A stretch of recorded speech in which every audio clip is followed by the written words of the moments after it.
இப்போவே உன் முகத்தை கண்ணாடியில் பாரு, எவ்வளோ அழகாக இருக்குது. இப்போ உன்னை எவனாச்சும் ஏதாவது சொல்லுவானா? அப்பா இப்போதானா நீ மனுஷன் போல இருக்கிற.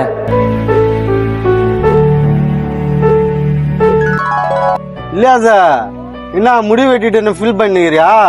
அதெல்லாம் ஃபீல் பண்ணாத, முடி வந்துடும். நோ, எனக்கு அதை பத்திலாம் ப்ராப்ளமே இல்லைண்ணா. ஏன்னா போலீஸ்ல போறதுக்காக முடியெல்லாம் வெட்டி தான் ஆகணும். மத்தவங்க என்ன சொல்லுவாங்க பயத்திலேயே வாழ வேண்டியதா இருக்குண்ணா. இப்போ அப்பா ஆசைக்காக நான் வந்து போலீஸ் வேலைக்கு போறேன், அம்மா ஆசைக்காக கல்யாணம் பண்ண சொல்றேன், கல்யாணம் பண்றேன். அவங்க ஆசையெல்லாம் நான் சரி பண்றேன், ஆனா என் ஆசை என்னன்னு கேட்க மாட்டேங்கிறானா. அப்படியே கேட்டாலும் ஒழுங்கா நான் சொல்றது கேளு அப்படின்னு சொல்லிடுறாங்க. என்னோட ஆசை என்னன்னு தெரியுமா? ஒரு பெரிய யூடியூபர் ஆகணும் அண்ட் இன்ஸ்டாகிராம் இன்ஃபுளுசர் ஆகணும். அதுதான் என்னோட ஆசையை. ஆனா இங்க நீயும் சரி நானும் சரி, நம்ம வாழ்ற வாழ்க்கை நம்மளதே இல்லை. இங்க எங்க என்ன சொல்லிடுவாங்க பயத்திலேயே வாழ வேண்டியதா இருக்குண்ணா. இதெல்லாம் எப்போதானா சரியாகும்? டேய் தம்பி, இதெல்லாம் சாப போயிடா.